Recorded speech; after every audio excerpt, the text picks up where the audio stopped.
Okay, everyone gather round. We're about to talk about a true legend, a plane that refuses to die and why it's more relevant now than ever. You know the one, the A-10 Warthog. Every time the fate of the A-10 is discussed, it doesn't just become a debate, it becomes a full-blown battle of worldviews. On one side, you've got the modernization advocates. These folks speak in terms of sleek designs, advanced budgets, theoretical range, and raw speed. They dream of a future filled with stealthy, multi-role jets that can do everything. But on the other side, that's where you find the boots-on-the-ground military, the frontline soldiers, the guys and gals who truly understand the absolute, life-and-death importance of effective, reliable air support. And often, when they're pinned down, looking for help, there's one plane and one plane only they're hoping to see, the A-10. It's almost funny, isn't it? They try to justify writing off the Warthog not even by its shortcomings, because honestly, when it comes to its primary job, those are few and far between, but by its outdated appearance. They say it's noisy, it's clunky, it looks like something from another era. But here's the thing, pilots absolutely love this plane, and every single infantry soldier on the ground knows, deep in their bones, that there's no better friend, no more reassuring sight than the A-10 coming to their aid. It literally has their back, no matter what. So why does this aging, sometimes noisy and undeniably ungainly aircraft evoke such a profound emotional response? How did this seemingly rough-around-the-edges craft become a symbol of sheer brutal efficiency, even in the midst of an era dominated by sleek, stealthy, fifth-generation fighters? It's a question of philosophy as much as it is technology, and it's a story of constant reinvention.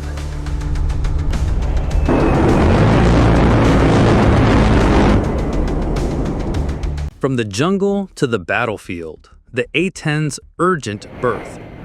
To truly understand the A-10, we have to rewind the clock to the late 1960s. The United States was deeply entangled in the Vietnam War, and the military faced an urgent, even desperate need for a specialized aircraft, a true warrior designed solely to support ground troops. At that time, the U.S. Air Force's only dedicated close air support, CAS, aircraft was the propeller-driven Douglas A-1 Skyraider, a tough old bird that first flew in the 1940s. Now, don't get me wrong. The SPAD was a reliable workhorse for its time, but it was slow, agonizingly vulnerable to the intense ground fire coming from enemy forces, and carried only modest armaments. Imagine being a soldier on the ground, pinned down, looking up for help, and seeing a relatively sluggish, propeller-driven plane that might not even survive the enemy's fusillade. The brutal reality was an impressive loss of about 266 of these aircraft in combat over the dense Vietnamese jungle.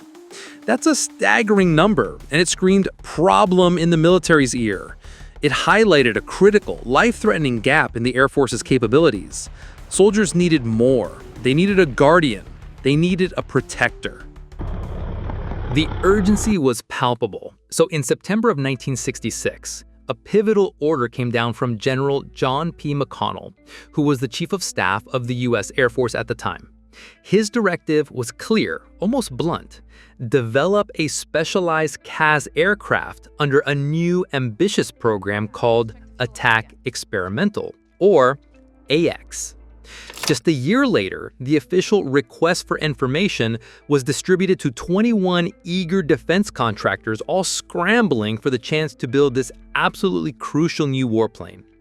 However, nailing down the exact requirements for such a uniquely specialized machine took some serious thought and a lot of input from the actual ground forces. The final detailed requirements weren't completely formulated by U.S. Air Force representatives until the spring of 1970. That's when the service finally submitted a more comprehensive request for proposals. This document outlined a list of very specific, very demanding features, They wanted a maximum speed of 460 miles per hour, a mission radius of 285 miles, meaning it could operate quite a distance from its base, an external load capacity of up to 16,000 pounds. That's a serious amount of firepower. A takeoff distance of no more than 4,000 feet, allowing it to operate from rough forward airfields. And here's the real kicker: a price per aircraft of no more than $1.4 million. Now, for some context, that $1.4 million in 1970 money is roughly equivalent to about $12 million today. For a purpose-built combat aircraft designed for such a tough job, that was an incredibly aggressive, almost unbelievable price point. The AX program was truly groundbreaking because it was the very first U.S. Air Force aircraft designed exclusively for CAS. And you know what?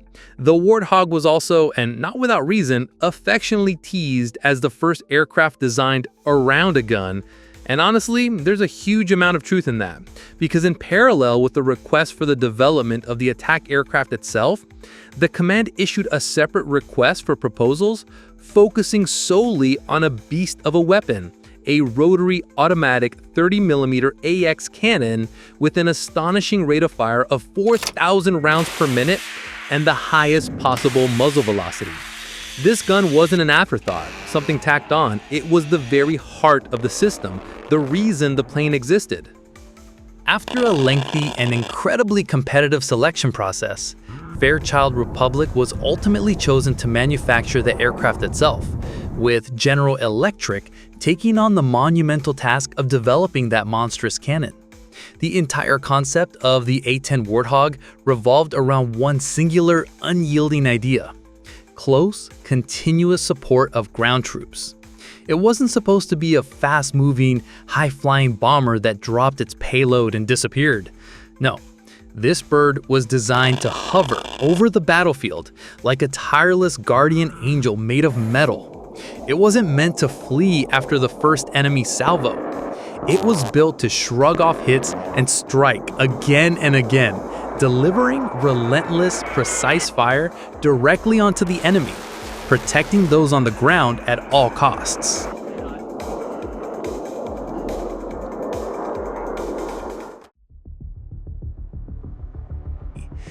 The designers of this attack aircraft truly did their homework at the highest level, simplifying technical solutions to the utmost to maximize survivability and effectiveness. Think about it. The twin TF-34 GE-100A turbofan engines, each producing a hefty 9,065 pounds of thrust, are mounted deliberately high on the fuselage. This isn't just for looks. It's specifically positioned away from the ground and any potential damage from small arms fire or debris kicked up from rough landing strips. This clever placement allows mechanics to even service and rearm the engines while they're still operating on the ground, which is unheard of, greatly reducing the crucial time it takes for the plane to return to combat. And there's more. Their infrared signature, their heat trace, which heat-seeking missiles can home in on, is greatly reduced by their high bypass ratio and the ingenious routing of the exhaust gases over the tailplanes, basically masking their heat.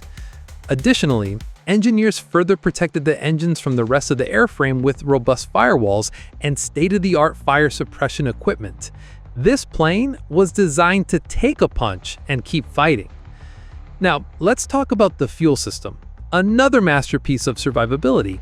The A-10's 4 fuel tanks were strategically positioned closer to the center of the aircraft and physically separated from the fuselage itself. This means that enemy shells would have to penetrate the aircraft's outer skin before they could even hit the outer skin of the fuel tanks. It's like having 2 layers of defense built in. Moreover, if a fuel line is damaged, it's self-sealing, stopping the leak. If the damage received by the aircraft exceeds these self-sealing capabilities, then special check valves automatically prevent fuel from entering the damaged tank, minimizing loss.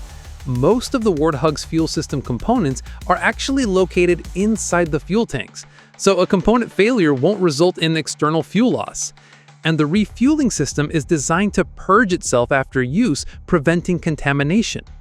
For even more protection against debris and fuel leakage in the event of damage, mesh polyurethane foam covers the inside and outside of the fuel tanks, acting like a protective sponge, literally soaking up potential damage. But what if, against all odds, the enemy was able to completely destroy all 4 fuel tanks? Well, in that truly extreme, almost unbelievable scenario, the A-10, thanks to its 2 self-sealing sumps, basically emergency mini-tanks, still guarantees a fuel reserve of at least 230 miles. Now, that might sound crazy, like something straight out of a Hollywood movie, but it has actually been proven by A-10 pilots during real combat sorties over the past almost 50 years.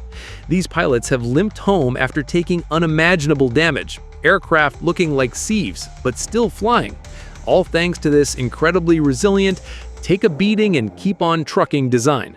It's a testament to its sheer toughness, a true aerial cockroach that just won't quit.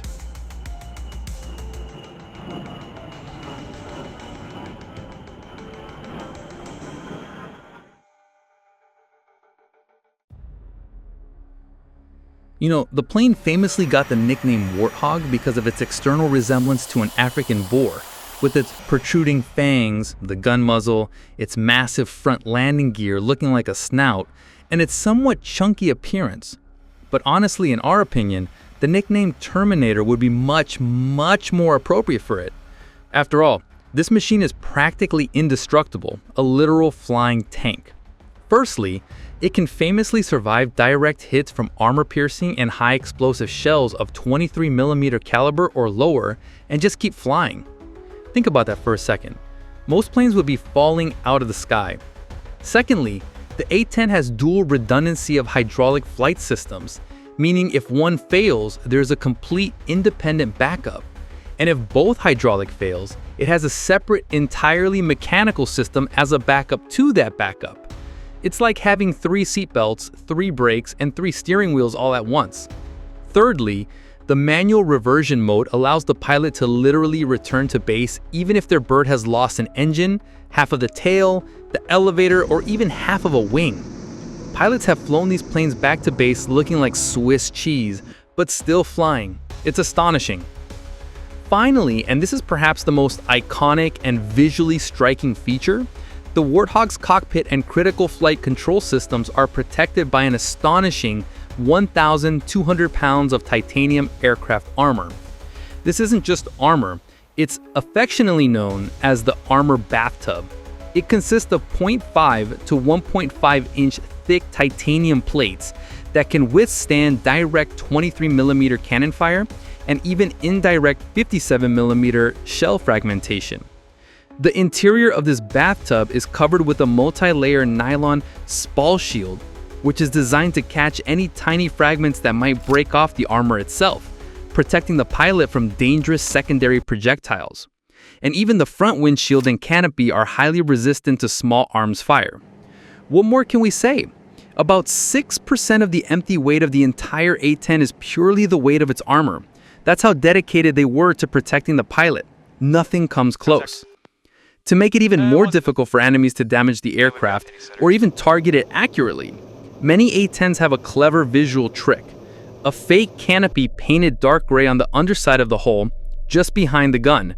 This not only completely confuses enemies about the aircraft's true orientation and position, is it flying towards me or away, but also completely messes up their perception of which way the Warthog is actually maneuvering. It's a brilliant low-tech way to add to its survivability in a dogfight.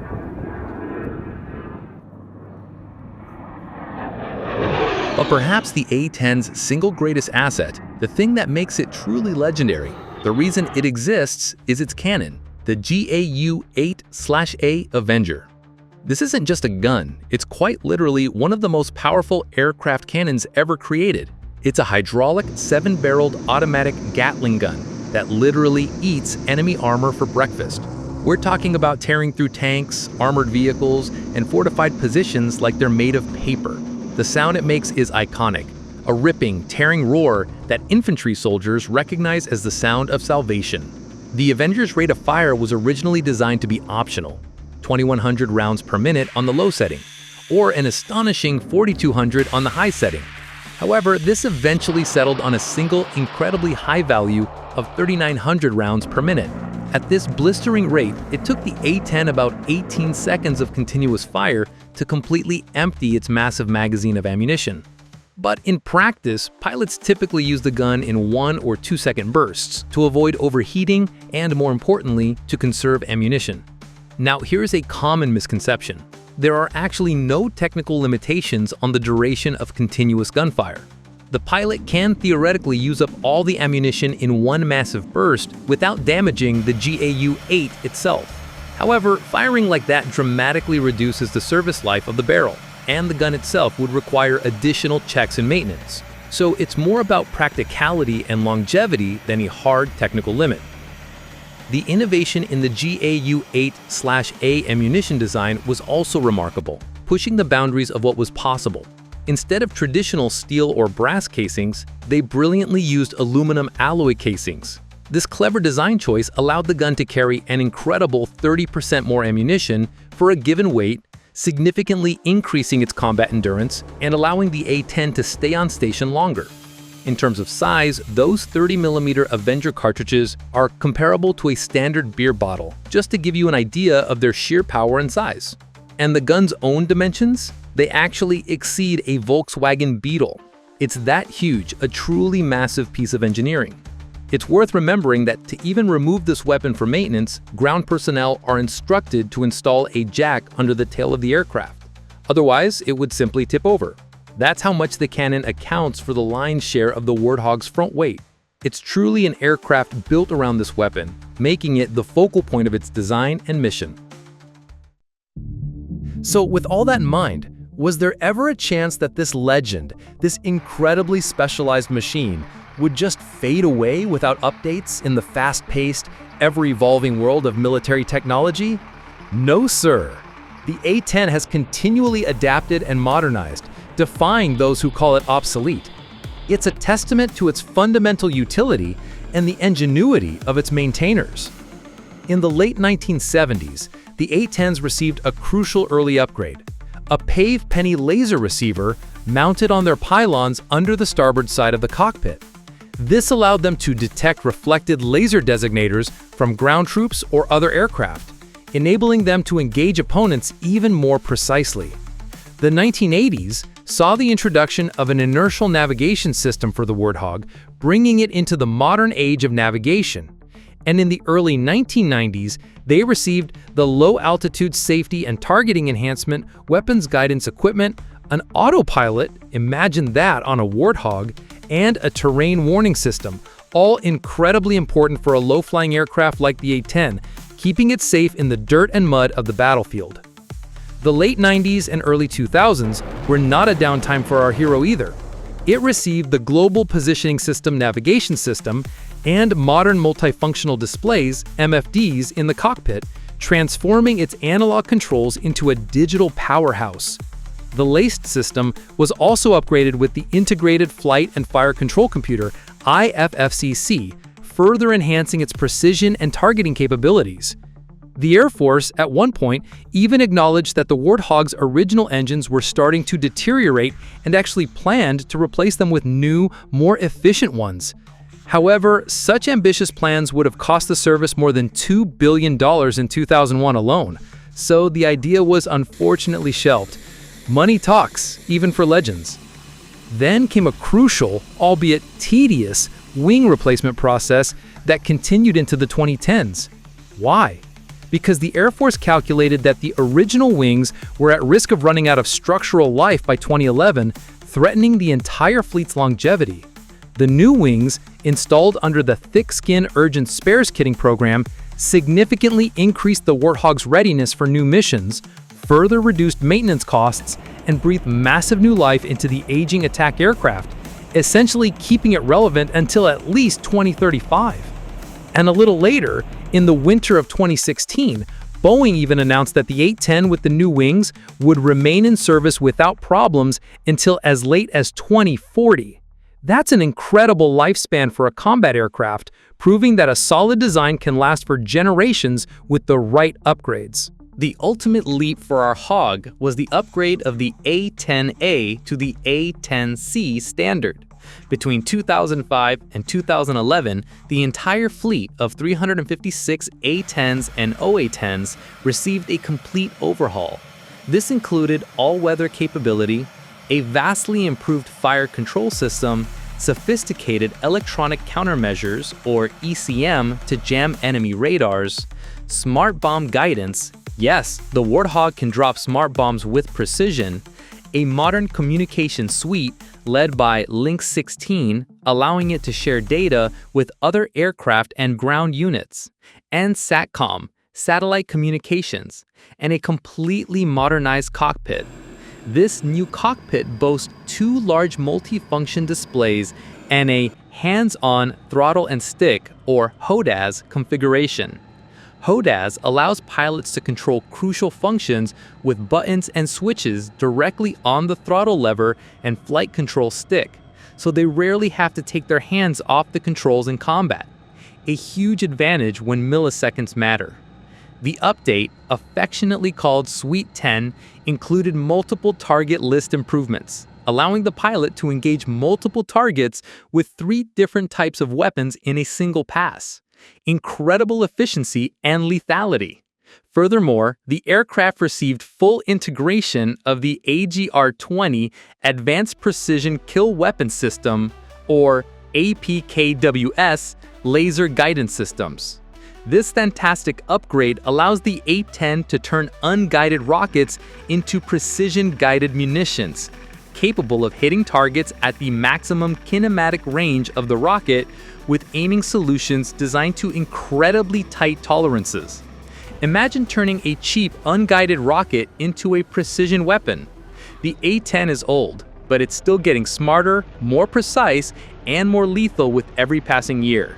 The ongoing battle for survival, why the Warthog stays. So, with all these amazing upgrades, where do we stand today? By the start of fiscal year 2024, the U.S. Air Force still had 218 A-10s in service, although some have been sent to the Boneyard, aircraft storage facility, for retirement. Unfortunately, military high command often believes that these legendary attack aircraft have increasingly limited survivability, especially in any future high-level operations, such as a theoretical conflict in the Pacific against a near-peer adversary like China. They argue it's too slow, too vulnerable to advanced air defenses. However, this opinion on the part of Air Force representatives doesn't sit well with everyone. It certainly doesn't stop Congress from actively and repeatedly preventing attempts to get rid of the remaining Warthog fleet. Why? Because the ground forces, the very people who rely on it for their lives, fight fiercely for its continued existence. They know its value. Moreover, the A-10s are still carrying out combat missions, proving their worth even today, right now. For example, Warthogs were famously among the aircraft sent to the Middle East in October 2023. This is because they know that the A-10s are ready for whenever they are needed to provide the close air support that the ground forces count on. Speculation has even followed that the A-10s could migrate to foreign air forces, such as Jordan or Ukraine, after the U.S. Air Force finally retires the aircraft. It seems that even if the Pentagon officially says goodbye, the world isn't quite ready to let go of this incredibly effective and cherished machine. But you know what? The Warthog isn't just a plane. It's more than that. It's a philosophy. It's an engineering solution that unapologetically puts the fulfillment of its primary task, providing precision, brutal, close air support, and the lives of those infantrymen above any aesthetics, above any top speed numbers, above any budget line items that try to cut it. It's raw power, pure function, and closed in a solid metal shell. It's a rare example when technology, in its purest sense, does not become obsolete. Because its true value isn't just in its specific tech specs or its age, but in its idea, in its unwavering dedication to the soldier on the ground, in its ability to loiter, to take a hit, and to deliver devastating firepower exactly where and when it's needed most. And as long as there's a need to support soldiers on the battlefield, to provide that brutal, consistent, undeniable air support, you will not truly get rid of the A-10. It's a hero of the invisible front, a workhorse that rarely appears on TV or shines in pompous air shows. Instead, it quietly, relentlessly does what it knows it can do better than anyone else. And it does so properly, consistently, and with extreme life-saving effectiveness. It's a testament to the power of specialization, dedication, and brute force in the right hands. Now, we've talked a lot about the incredible A-10. It's your turn. Who do you think might replace this legendary aircraft if anything ever truly can? Or do you believe the Warthog will just keep flying, proving everyone wrong for decades to come? Let us know your thoughts in the comments below. And if you enjoyed this deep dive into one of military aviation's most iconic planes, please do us a huge favor. Leave a like, subscribe to the channel, and hit that notification bell so you don't miss more content like today's. Thanks for watching, and we'll see you in the next one.